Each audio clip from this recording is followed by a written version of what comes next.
안녕하세요. 저는 현재 영국에서 사는 헨서라고 합니다. 저의 몸은 지금 영국에서 살아가고 있지만 저의 정신과 에너지만큼은 지금까지도 전부 한국으로 모든 관심이 쏠려 있을 정도로 사실상 저는 제 인생에서 처음으로 한국으로의 진지한 이민을 꿈꾸고 있는 평범한 영국 남자입니다. 하지만 그 전에 미리 말씀드려야 될 것이 있는데 제가 가진 신체는 남들과 아주 약간 다르다는 것인데요. 그렇다고 해서 제가 태어날 때부터 남들과 다른 신체적 그리고 정신적 장애를 가지고 있는 것은 아니지만 저는 여러분이 잘 알고 계시는 영화 속 아이언맨과 같은 인생이라고 할 수 있습니다. 그러려면 일단 저의 꿈에 대한 얘기를 먼저 해야 할 것 같은데요. 저는 어렸을 때부터 단 한 번의 변화도 없이 오직 하키 선수로서 살아가는 삶을 꿈꿨을 정도로 말 그대로 하키에 모든 인생을 바친 어린아이였습니다. 이러한 과정에는 저희 아버지가 대학교 하키 코치인 것이 큰 영향이 되었을 정도로 저는 아주 어렸을 때부터 집에 하키와 관련된 모든 전문서적과 각종 전문용품이 집안 곳곳에 있을 만큼 하키와 매우 밀접하게 지내며 자연스럽게 하키 선수로서의 꿈을 키워나가게 되었어요. 제 아버지 또한 제가 하키 선수로서의 꿈을 가지게 된 것에 너무나 기뻐하셨고 대학교 코치부에서 각종 하키 대회를 휩쓸었던 코칭 경력이 있으셨던 만큼 저는 상당히 어린 나이부터 아버지로부터의 하키 교육을 매일 밤 2시간 이상씩 전문적으로 훈련해 나가게 되었고 이미 저는 상당히 어렸을 때부터 제 또래 친구들과는 수준 차이가 날 수밖에 없는 하키 실력을 갖추게 되었습니다. 그리고 시간은 지나 저는 이러한 매일의 훈련들에 적응해 나가며 자연스럽게 하키 선수로서의 엘리트 코스를 하나하나 밟아 나가게 되었고 일정 기간이 지나 있을 때는 제 지역에서만큼은 가장 최상단에 저의 이름을 기록할 정도로 명문 하키 구단으로 알려진 대학교 선수단 측에서 저에게 직접 찾아오며 계약에 대한 만남을 요청할 정도였지요. 하지만 어렸을 때부터 배워온 하키 선수로서의 외길 인생은 마냥 기쁘기만 한 것은 아니었습니다.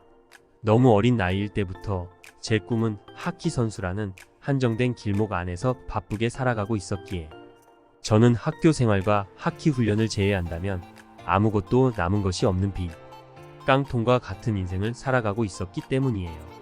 물론 그때 당시 저뿐만이 아닌 저와 같은 나이 또래 아이들에게는 흔히 나타나는 인생의 고민 같은 시기였겠지만 다른 평범한 아이들과 달리 하키 훈련을 한 것을 제외하고 그 흔한 여행을 떠나는 것이나 친구들과 함께 길거리에서 쇼핑을 하며 맛있는 것을 먹거나 여자친구를 만나며 연애를 했던 기억조차 저는 단 한 번도 잊지 않았기 때문에 나날이 상승하는 저의 하키 실력과는 별개로 저 자신의 인생은 점점 작아져만 갔습니다. 지금에서야 느끼는 것이지만 이러한 고민을 했던 어린 나이에 저는 그만큼 하키 선수로서의 성공에 모든 에너지를 소진하고 있었기 때문에 아마도 이러한 고민을 했던 것 자체가 그때의 어린 저에게는 아주 당연한 상황이었던 것 같네요.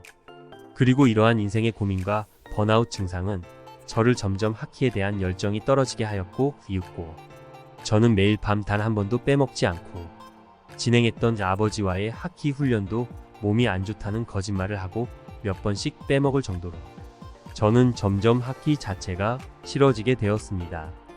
오히려 무척 좋아하게 되면 싫어지게 되는 증상을 겪어보신 분들이 있다면 제 얘기를 조금이나마 이해하실 수도 있을 것 같네요. 그때쯤부터 저는 제 인생에서 두 번 다시 오지 않을 학교 생활을 즐기는 방황을 시작했습니다.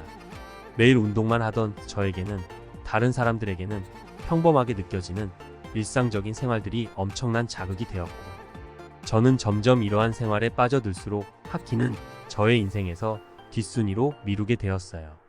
물론 아버지는 저를 보면 매일 화를 내셨지만 아무런 상관이 없었습니다.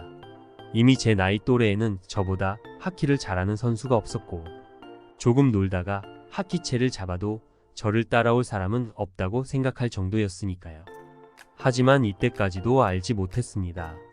이러한 생각을 하기 전 아버지와 함께 하키 교육을 받았던 순간이 저의 인생에서 마지막 하키채를 잡는 순간이었다는 것을요. 불행은 정말 저에게 우연으로 찾아오게 되었습니다. 그날 저는 역시나 하기 연습은 전혀 하지 않은 채 같은 학교 운동부 친구들과 함께 시내를 돌아다니며 여느 때와 다를 것이 전혀 없는 평범한 하루를 보내고 있었습니다. 그날은 크리스마스가 다가오는 너무나 재밌는 연말이었기에 휘황찬란하게 꾸며져 있는 길거리를 그냥 걷기만 해도 친구들과 웃음이 절로 나올 정도였어요. 그렇게 저와 친구들은 식당에서 저녁을 먹고 새벽 시간까지 길거리들을 돌아다니며 놀았고, 결국 저는 너무나 늦은 새벽 시간에 다소 기분 좋은 피로감을 느끼며 집으로 돌아가고 있었습니다. 그렇게 집으로 돌아가고 있는데 벼랑간 갑자기 제 귀에 엄청난 굉음과 함께 순간적으로 제 몸이 붕 뜨는 것을 느꼈고, 이것이 그날의 마지막 기억이었지요. 술 취한 불법 운전자가 빠른 속도로 주택가 주변을 속도를 내며 달리다 저와 충돌한 것이었고, 그렇게 저는 그날 오른쪽 팔과 작별해야만 했습니다. 굉음이 들렸던 기억을 뒤로하고 눈을 떴을 때 저는 병원에 있었고, 이윽고 몸을 일으키기 위해 손과 발에 힘을 주며 일어났는데 손바닥으로 침대를 집으며 일어서는 것이 아닌 그 어떠한 일도 일어나지 않더라고요. 그리고 제 오른쪽 팔을 쳐다보았는데 팔이 있어야 될 자리에 팔이 존재하지 않았습니다. 제 눈으로 보며 운동신경을 활성화하는 오른쪽 팔의 감각에 힘을 주었지만 마치 금방이라도 팔이 생길 것 같은 신경의 감각만 미세하게 느껴지며 제 몸에는 아무런 일도 일어나지 않더라고요. 첫 번째 사고가 발생했을 때 그곳의 구급대원들은 제가 팔이 없는 것을 보고 사고가 난 지점을 계속 수색하며 팔을 찾아다녔다고 했지만 1차 접합 수술이 가능한 골든타임을 놓치고 나서 팔을 찾게 되었다며 미안하다고 말해 주었습니다. 너무나 차가운 현실에 저는 울고 싶지 않았습니다. 어쨌든 이제는 한쪽 팔만 있는 사람으로 살아가야 하는 것이고, 여기서 좌절하면 정말 저의 인생 자체가 도저히 극복할 수 없는 긴 수렁으로 빠질 것 같았기 때문입니다. 더는 하키 선수로 활동할 수 없다는 사실은 저에게 그다지 크게 다가오지는 않았습니다. 어차피 하키 자체에 흥미도 많이 떨어져 있는 상태였고, 이미 한쪽 팔을 잃은 순간부터는 현실과 이상을 정확히 구분해야 될 필요성이 있다는 것을 저 스스로 많이 느꼈기 때문이죠. 그때부터 저는 가족들의 도움을 받아 조금씩 재활 훈련을 시도해 나갔습니다. 팔 한쪽이 없기 때문에 재활이 무슨 소용이냐 할 수 있지만 저의 목표는 전자의술을 착용해 조금이나마 손의 기능을 할 수 있도록 하는 것이기 때문에 저를 담당하는 의사 선생님께서는 전자의수에 빠르게 적응하기 위해서는 팔이 실제 존재하지 않더라도 해당 기관의 신경 감각을 지속해서 유지해주는 뇌활동을 하는 것이 큰 도움이 될 거라는 조언을 해주셨기 때문이에요. 친구들 사이에서도 저의 이야기가 나올 정도로 저는 팔 한쪽이 없는 사람답지 않게 전과 똑같은 쾌활한 상태를 유지하며 정신적 그리고 육체적으로 모든 것이 빠르게 회복되어 나갔습니다. 지금 이러한 사고를 겪는다면 다시 일어서기 힘들겠지만 그때 저는 나이 자체가 어렸던 것은 물론 그때 당시 한참 마블의 아이언맨이 유행하고 있었는데 전자의술을 착용하게 된다면 실존하는 아이언맨이 될 수 있지는 않을까 하는 꿈만 같은 상상을 펼치며 마치 제가 영화 주인공이 된 것 같은 노력을 지속했어요. 그만큼 저에게 전자의술을 착용한다는 것은 큰 동기부여가 되었습니다. 그리고 약 2년이 넘는 재활 기간을 거쳐 저를 후원해 주겠다는 한 전자의수 브랜드의 도움을 받아 성공적으로 의수 착용 생활에 적응해 나가며 전자의수가 제 실제 팔과 같은 적응 기간을 가질 때까지 또 다시 기나긴 재활 훈련을 시도했습니다. 처음 전자의수를 착용했을 때 그리고 그것을 제 눈으로 보고 있다는 것은 꽤 흥미로운 경험이었지요. 제 소식을 들은 어렸을 적학 기부 친구들도 찾아와 제 전자의수에 아이언맨 스티커를 붙여주었을 정도로 저는 팔 한쪽이 없다는 사실에 아무런 거부감도 가지지 않고 그저 매일매일 아이언맨과 같은 제 로봇팔을 보면서 그리고 제가 생각한 대로 조금씩 움직여주는 전자의수 손가락들을 보면서 희망을 품어 나갔습니다. 그렇게 또 약 1년이라는 시간이 흘렀을 때쯤 저는 제 의수와 함께 완벽한 생활을 할 수 있었고, 이제는 의수가 없다면 생활하는 것이 상상조차 되지 않을 정도로 저는 평범한 생활을 해나가고 있었어요.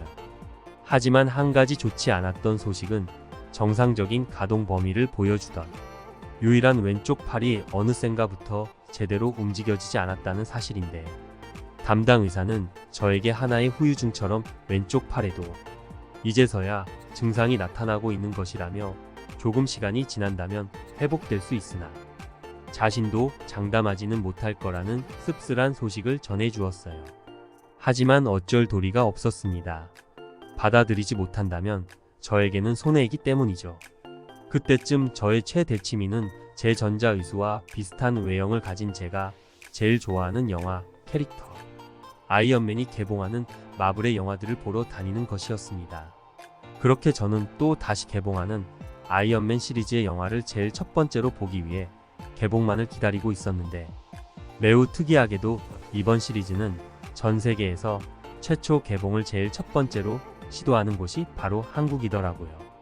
평소 한국에 대해서는 아주 약간 그곳의 문화나 K-팝에 대한 것들을 유튜브로 보았을 정도였기에 많은 것을 알지는 못했지만, 저는 오직 저의 전자의수 재활 프로그램의 동기부여가 되어준 아이언맨을 한국에서 제일 첫 번째로 봐야겠다는 생각뿐이었습니다. 친구들은 저를 이상한 놈이라고 놀리기도 했지만, 남들은 겪지 못할 사고를 겪고도 지금까지의 재활 훈련을 버티게 해준 것은 아이언맨이었기 때문에 저는 그날부로 바로 개봉 일정에 맞춘 한국행 비행기를 전부 예매하기 시작했지요. 그런데 도착한 한국은 제 생각보다 멋진 나라였습니다. 도시의 발전 속도는 물론이고 마치 이곳이 진짜 미래 도시가 아닐까 싶을 정도로 한국의 공항과 도시들은 제가 상상한 것 이상의 웅장함과 아름다움을 보여주었어요. 제가 더욱 놀랐던 것은 그곳에 있던 사람들인데, 한국인들은 제가 호텔로 이동하기 위해 길을 물을 때마다 제 전자의수가 멋지다는 말과 함께 사진을 찍지 않겠냐는 놀라운 제안마저 먼저 해주었습니다. 제가 살고 있던 영국에서는 저에게 해를 끼치는 사람은 없었지만, 심각할 정도의 개인주의 때문에 그들은 그저 저에게 무관심이었고, 저는 영국에서 점점 무언가 소외되어가는 듯한 느낌을 받았기 때문이죠. 그렇게 저는 제가 좋아하는 영화 개봉일 전날 한국의 한 호텔에 무사히 도착할 수 있었고, 저는 곧바로 저녁을 먹기 위해 호텔 근처에 한국식 전통 음식을 먹을 수 있는 한 작은 식당에 들어가게 되었습니다.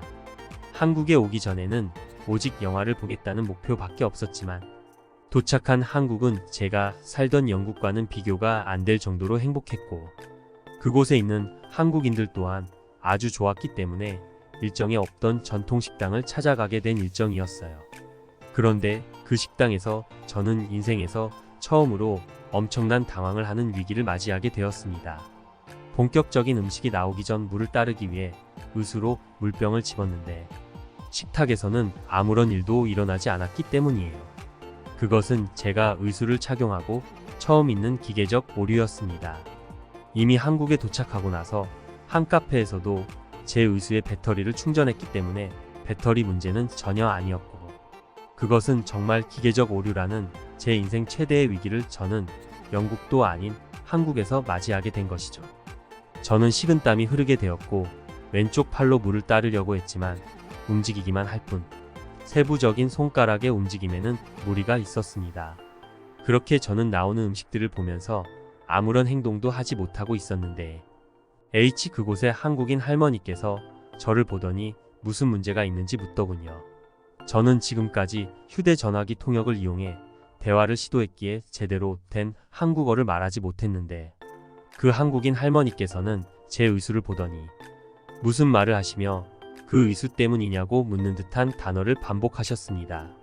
그런데 정말 놀라운 일이 발생했습니다.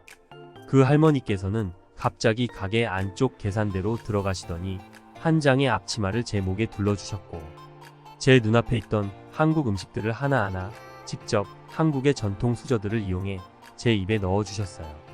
저는 영어로 감사하다는 단어를 반복했고, 조금이나마 움직이는 제 왼팔로 그 아주머니를 도와드리려고 했으나 마음처럼 쉽지 않았습니다. 그렇게 저는 무려 30분이 넘게 걸린 아주머니와의 기나긴 동행 식사를 마치게 되었습니다. 제가 더욱 놀랐던 것은 그 한국인 할머니께서 그러한 행동을 하시는 것에 단 한치의 망설임도 없었다는 사실이고, 심지어는 자신이 그러한 행동을 베푸는 것에 제가 부담을 느끼지 않도록 단 한마디의 말도 하지 않고 그저 웃어주셨다는 사실입니다. 아마도 저와 같은 외국인 의수 환자를 본 경우는 한 번도 없으셨을 텐데, 제 입에 직접 음식을 넣어주신 것 자체만으로 저는 그 가게를 한동안 떠날 수가 없었습니다.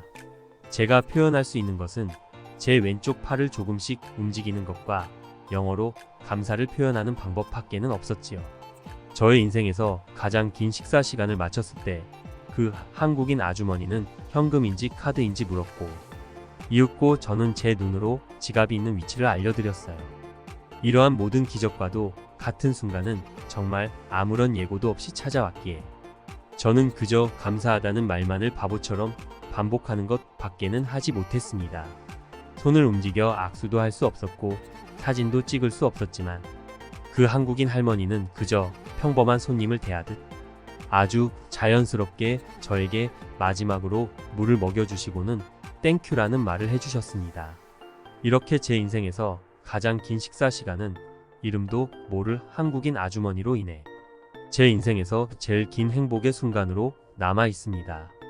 다행스럽게도 전자이수는 또 다른 한국인 호텔 직원의 도움을 받아 충전기를 연결하니 다시 작동되더라고요. 하지만 저는 아직도 그때 전자이수가 오류가 난 것에 오히려 매일매일 기도하는 마음을 가지고 있습니다. 팔이 한쪽 없는 저와 같은 사람에게 아주 평범한 사람 대하듯 직접 한국의 음식들을 먹여주신 그 이름 모를 한국인 할머니께 저는 그 다음날 차가운 의수로 제 따뜻한 마음을 전했고, 그렇게 저는 종종 마블의 영화가 개봉할 때면 한국으로 여행을 떠나 아직도 그 식당에 꼭 들리고는 합니다. 그곳은 아마 제가 아는 모든 식당 중 제일 따뜻한 식당이기 때문이죠. 물론 그 식당의 한국인 할머니만 그런 것일 수 있으나, 이때 한국 여행에서 제가 겪은 추억은 제가 한국이라는 나라에 대해 조금 더 깊게 알게 해주는 원인이 되었고, 그렇게 저는 전자이수를 가지고 한국에서 살아가기를 원하는 평범하고도 특별한 지금의 제가 된 것 같습니다. 아직도 그 식당과 한국인 할머니의 손길이 잊혀지지가 않네요.